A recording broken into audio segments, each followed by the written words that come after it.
Hey guys, subscribe for daily knife content, and if you're shopping for knives and gear, make sure you check out the description of the video you're watching right now for links to some great online retailers. There's also individual links for knives that I personally recommend. Thanks! What's going on YouTube? Metal Complex here, and today I've got another interesting knife review slash knife overview to share with you guys. This is the Spyderco Sage 1 in Maxamet. Very cool knife. This knife is available. I will link it right down below. You can go check it out if you'd like to. I'll also link Spyderco knives in general so you can see what they've got going on. Thanks so much to my generous patrons who are supporting me right now. You can find that link right down in the description as well. And please make sure to follow me on Instagram at metal_complex. Let's go ahead and get a measurement of this knife. This is not a big knife, but it's also not a small knife. Overall length of the Sage 1, remember this is a Sage 1 in Maxamet, it's coming in at about 7.1, maybe 7.2 inches overall. Blade length is definitely under 3 inches. We're getting 2.9 inches here, and your cutting edge is coming in at about 2.6 inches thanks to that forward choil. Let's go ahead and do some size comparisons up against the Ontario Rat 1, and finally, Ontario Rat number 2. As you guys can see here, it's pretty darn close to the same size overall as the Ontario Rat Model 2. How about up against the Spyderco PM2 and Para 3? I think this is also an interesting size comparison. It is also extremely similar to the same overall size as the Spyderco Para 3. The Para 3 is just a little tiny bit longer. But that definitely piqued my interest. The shape of the handle, the shape of the blade, right? We're going to talk about that. But yeah, Para 3 owners, if you've never handled a Sage, it is very similar in hands. Overall carry profile, stuff like that. And last but not least, the Benchmade Griptilian, or in this case, the Ritter Hogue, and its little brother, the Benchmade Mini Griptilian. It is definitely longer than the Mini Griptilian. So there you go. Let's go ahead and do a hardware check here real quick. Get out my tools. As per usual, my tools are extremely recommendable and very inexpensive. You can find them right down in the description if you'd like to take a look. I believe all of the hardware on this guy is T8. Yeah, that is the case. T8, and even the single wire clip screw is T8. That is wonderful. You know what we didn't do, and I'm going to go ahead and do this real quick. This knife was sent to me by Tom of the Spyderco Millie, PM2, and Para 3 Club. He purchased this knife through Indiana Knives. He wanted me to make sure you guys knew that. Sorry about that, Tom. I should have done that right at the beginning of the episode. But anyways, yeah, that is wonderful with the hardware there. I'm a huge fan of all T8. I'm also a huge fan of minimal hardware, so we've got just a couple of body screws on each side, right? One of the body screws is actually holding in the pocket clip, which is excellent. And then we have your adjustment heads here, which are also T8. That's about as good as it gets. You don't have to change out the bit. It's T8. That's just perfect. I have zero complaints about that whatsoever. Let's go ahead and do carry profile. So thickness up against the Spyderco Para 3. This guy is actually just a touch thinner than the Spyderco Para 3, which is really cool. I'll go ahead and do length and height up against the PM2 and Para 3. You can see here, because it does have that hole, maximum height is honestly just a little bit shorter than the PM2 and Para 3. And length, the handle length is actually also shorter than the PM2 and Para 3. So, yeah. This is pretty cool. It's not going to be an overly cumbersome object. I'll give you guys a couple of other measurements to kind of drive home what I'm saying here. We'll go ahead and measure blade stock thickness real quick. Blade stock thickness on this guy coming in at, I'm getting 116.5, probably 115 thousandths. Not a thick blade stock. Taking a look at the inside, on this particular version, we have steel liners that have been milled out a little bit, so that's nice. And then we've got G10. So there's not a lot here to make this knife overly heavy. Let's go ahead and clear this real quick. Yeah, overall weight on this guy is 3.35 ounces. Not bad. For those of you thinking, oh, the whole ounce and inch thing. Okay, they do make a lightweight version, which we're going to talk about. But for me, that's really good. That's really good. The fact is here that for most people, this is simply going to be a near perfect carry experience. It's not a heavy object.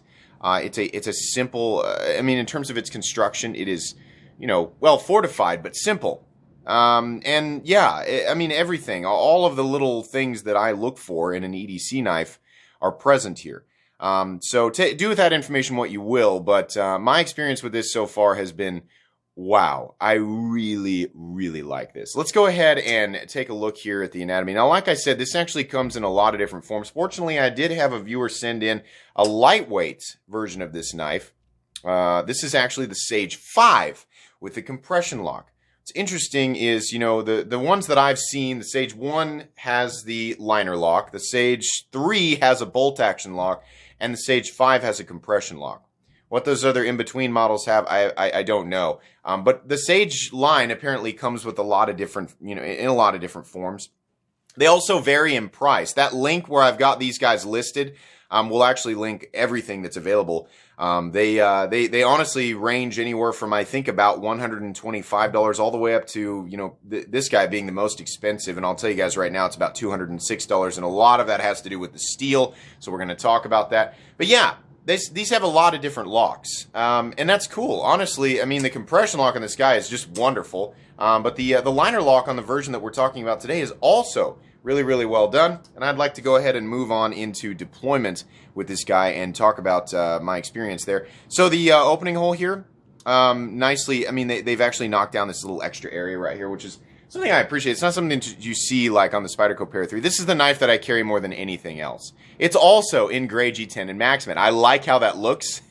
But yeah, I mean, there's plenty of room to access this, right? It's kind of steep off the edge here. This guy, I'm going to turn the exposure up just a little bit more. This guy has this area kind of scalloped out right here, and I appreciate that. If you want to do your simple, you know, your thumb flick, right, you can do that. You can easily wheel it out. It's also made a little bit easier by the fact that the G10 scales themselves are not all that, they're nowhere near as thick as the Spyderco Para 3, right? And then access to the hole from the from the rear. Access to the hole from the non-show side is also very easy. If you want to do your reverse flick, whether you like to use the meat of your finger, right, or you like to, you know, get the fingernail in there. God, my dialogue. Yeah, it's easy. It's excellent. This, I mean, in terms of manipulation, it's just incredible. There's also ample amount of room to access that liner lock, and it's all knocked down. This is not sharp at all. Can I get in and show you guys? That edge looks like it might be sharp. No, it is not. It's absolutely not. It's very, very easy to disengage, and then the blade will contact, you know, the choil will contact your finger, giving you the ability to move out of the way. This guy also runs on phosphor bronze, which is very, very cool. I like that a lot, and it is beautifully smooth. Lavender Pants actually messaged me, or I saw his comments about this being a CQI updated version of the Sage 1 or constant quality improvement. I did not handle the original Sage 1, so I can't speak on the differences. What I can say is that, wow, this thing functions beautifully. This is smooth. I just melt over smooth action on phosphor bronze, because for anybody who doesn't know, the benefit of phosphor bronze is that debris cannot easily access the surfaces, you know, near the pivot, which is great. It means it's going to continue to function in a dirty, dusty, or whatever environment. Whereas bearings might kind of gunk up a little bit. So the fact that, but what you usually have to sacrifice is a little bit of quality in action. No, not with this guy. Oh my goodness, it is quite smooth. Can you see that? Can we get it to do that again? It did it once. It will, there we go. Yeah, it will actually drop if you move the liner lock over far enough. And the action, I mean, just flicking it is just, oh my gosh, it's wonderful. Yeah. Perfect. Perfection. I try to be careful about that word, but I mean that. In terms of access, as far as a Spyderco knife goes, and they do that pretty well, this is perfection in terms of, you know, deployment, action, stuff like that. The scales on this guy are gray G10, which I think is just about my favorite color of G10 that Spyderco does in combination with the steel. They tend to do it with Maxamet, and yeah, it looks great. This is a tumbled Maxamet blade, and here's what it'll begin to look like if you live in an area like Kansas where corrosion's really not a problem. You can see the patina. There's a patina that's attempting to form, but it's really not all that aggressive. But gosh, does this look good with the gray G10. It's going to be a little bit different on this guy because we have a satin finished blade, which is fine. Now, you know, a lot of times with Spyderco satin finished blades, the edge up here tends to be a little bit sharp. For whatever reason, this guy just isn't sharp. It is sharp on the inside of that hole. So you are going to shave your fingernails a little bit. Can you see in there? It's kind of picking up my fingernail shavings. That's going to happen as you flick it. Maybe that surface will knock itself down over time. I don't know. A mild annoyance. Let's talk about this blade. I love Spyderco's perfect leaf-shaped blade. This is a blade that's similar to like the Spyderco Mannix 2. And I love it. The Spyderco Para 3 blade has worked just fine for me in the past because of, I guess this is a clip point. I like to call it the pelican point because it looks like a freaking pelican. Yeah, it's worked just fine. Sometimes I worry about the amount of material down here at the tip. It's not nearly as much. So if I am going to do a little bit of diggy pokey stuff, right, I worry about that tip. This guy's got a little bit more material down here. It is a little bit thinner out of the tip. But I just like the blade better.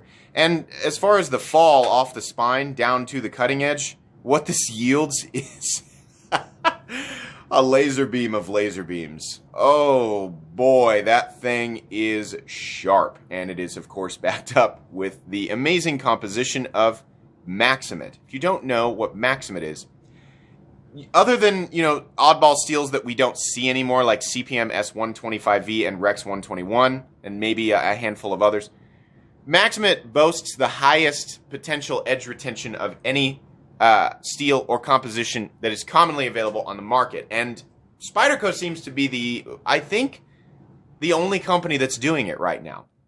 My experience with Maxamet is, holy crap, it seems to never go dull. I'm dead serious when I say I have been using this knife for well over a year. The edge has, you know, I suppose lost its ultra razor, but does it need to be sharpened? No, it's still going. This is incredible. Now, I don't take my knives out and you know process wood every day. There are certainly people out there who could use a Maxamet blade for a week and need to sharpen it. For general EDC stuff, like cutting open boxes or cutting plastic straps, right? A little bit like if I scraped a piece of tape off of a table the other day.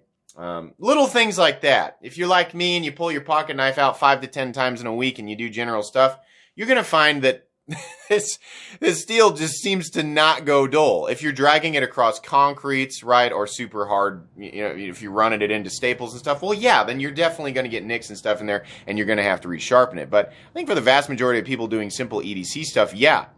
So the geometry of the blade is excellent, the blade shape is excellent, and the composition is excellent. If you're not somebody who needs the excess stainless qualities, like I live in Kansas, so I don't have much of a problem with it. I oil it down about once a month and it's fine. If you live near the ocean, this is not the right steel. If you live somewhere where corrosion is kind of an issue, this might also not be the right steel. You're probably going to want something stainless, right? So that's just one of those things that you have to balance out. The benefit of Maxamet over S110V, because I mean, if we're going to talk about a stainless version that's pretty close in edge retention, this actually does have better edge retention than S110V. But S110V is stainless, right? So that'd be your go-to steel. But Maxamet is quite a bit tougher than S110V. That means that S110V is more likely to chip during use, which is a frustrating thing to deal with when you're sharpening. Some basic information there. This knife is one of the Taichung Taiwan Spydercos, and I'm feeling it in terms of the quality. You know, if you don't know, the knives that come out of the Taichung Taiwan Spyderco plant seems to have really, really excellent overall fit and finish, and that is the case here. You can see the deal there, the insignia, the Sal Glesser insignia. So this is a Sal Glesser design.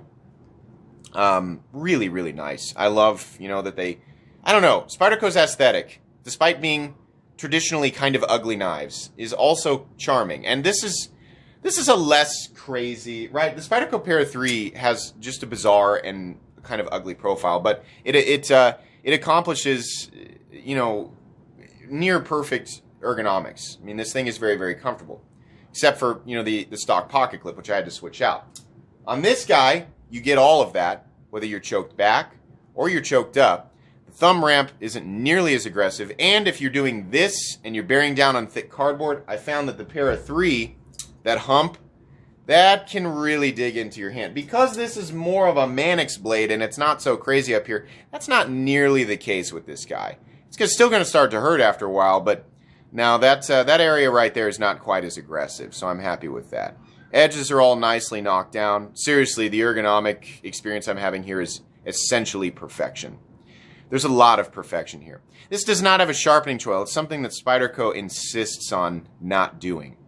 I think the reason that I've heard that the reason they don't do that is so that stuff doesn't get caught in there, so that if you're doing a straight down cut into thick cardboard, that it doesn't get hung up on the sharpening choil. All right, it's gonna start to look weird over time, but is it gonna make the knife is it gonna create a situation where the knife is just not a usable object? No, I still would like to see some type of sharpening choil there, but okay, it's not there, no big deal. This is a knife that you can mount the pocket clip on the other side for left-handed carry. It's a right-handed liner lock, but you can see here that I'm right-handed and I'm manipulating this thing with my left hand, no problem. Either way, I mean, left-handed people, you are going to have to deal with, the liner lock being a right-handed liner lock, but you'll still be able to easily manipulate this. And, well, I think all of the versions of the Sage actually are right-handed. We'll talk about that here in a sec. Standoffs look beautiful. I love standoff designs because you can get in there with a paper towel or something and kind of just wipe the dust out or wipe whatever it is that's building up in there. The wire clip. I used to really, really hate how this thing looks, and honestly, it's still not the most aesthetically beautiful thing I've ever seen. It does work incredibly well. Because it's all rounded and it's basically like a big paper clip, it's just not a hotspot type of item, right? It also allows this knife to be carried very, very deep. Because because the design of I don't know how to put this without sounding mean. I think it's an excellent choice that they just didn't put a lanyard hole in this guy. Thank you. Thank you for doing it. If you want to attach a lanyard, just put it on the standoff, right? The pocket clip, because of that, is mounted in exactly the right place. There's just not a lot sticking out. It's wonderful. In and out of the pocket, despite the fact that this is medium peel ply texturing. It's about the same as the Spyderco Para 3, right? This stuff does kind of knock down over time. You still get the grippiness, but it's not so aggressive that it's always fraying up your pants. But it will for a little bit. It will tear up your jeans for a little bit. It's not that bad. In and out of the pocket, excellent. Even though this is not a continuous rise, I really wish they would just end it right here and loop it around so that it's a continuous rise. It does go in and out of the pocket easily. If you're wearing pockets where the seam is thicker than the distance between the surface of the G10 and the lip of the bill on the pocket clip, then you're going to have to fight it a little bit. No big deal, though. I mean, essentially, again, this is very nearly ideal. Oh, my goodness. No blade play. Up, down, left, or right. And the blade is perfectly centered. I did receive this brand new. So what can I complain about here? Well, there's not a sharpening choil.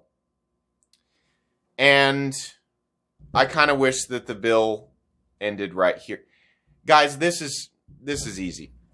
This is essentially a perfect pocket knife. Now, the Maxamet thing is going to slow people down, on this particular one. But there are lots of different versions of this knife. They've got the carbon fiber and S90V compression lock version, which is something around $165. They have the lightweight version, which is S30V, and the FRN with a compression lock that is $125 to $135, something in there. This guy comes in at about $206. Is the extra money worth the Maxamet? For me, yeah, 100%. After my experience with, this guy, this is my favorite EDC knife of all time. But if I owned this, you bet this thing would give the Para 3 a run for its money. Absolutely. This is ridiculously good. Stupidly good. It's thinner behind. I like the blade shape better. It's thinner behind the edge than the Para 3. The look of it, honestly, I like the look of it better. This is excellent. As far as the Maxamet version with the liner, I mean, here's the thing. Like, a lot of people are, I wish I had this had the compression lock on it. Truthfully, here's the thing, guys. I don't mind the liner lock. I think it's so well done. It's just, it wouldn't bother me. I think I would personally prefer the compression lock on this guy. I think what would make this, if the Maxamet version had the compression lock, what would make this ideal, and something that I'd honestly like to see across the board from Spyderco, They have that ball bearing lock that is very, very strong and runs on a coil spring. Not the cage lock from the Maxamet, the ball bearing lock that you just pinch. I think that thing is super cool. I wish that we saw some type of ambidextrous lock on this thing so that everybody could enjoy it. Left-handed or right-handed. Obviously, not everybody. Some people can't have locking knives, right? But I'd like to see it with some type of ambidextrous lock. I think that what would have made this knife absolutely perfect as far as the locks that commonly come on this, because there is a bolt action lock that comes on it. It's not, I don't think that one's fully ambidextrous. Compression lock on this guy would have just made it absolutely freaking stupidly perfect. But I'm fully willing to accept the liner lock because it's done so well. I certainly would like to see it, that bolt, not the bolt, the ball bearing lock that I see on some of the other Spydercos periodically. That would have just been really, really cool. But yeah, you can't go wrong no matter which version of this knife you pick up. $206 is pretty expensive for something that is in its, you know, it's steel. It's a steel liner lock and G10 with a crazy steel on it. Would I pay that much for it? Yeah. After the experience I've had with Para 3, yeah. If that's not your cup of tea, that's too much money, or Maxamet's not going to work for you because it doesn't have the stainless qualities that you need, go with one of the other versions. This is extremely recommendable. This is an extremely good knife. This is one of the greatest EDC, like all of the measurements and everything, it's just all-encompassing. This screams EDC. Pick one up. Tell me what you think. I can almost guarantee that you're going to be satisfied with this. This will be going on my most recommended knives playlist. It'll also be going on my favorite knives of all time playlist. It's that good. And it'll be going on my Spyderco knives playlist, so feel free to check those out. Like I said, check out the links in the description for this guy and other forms of the Sage 1 through 5, and Spyderco knives in general.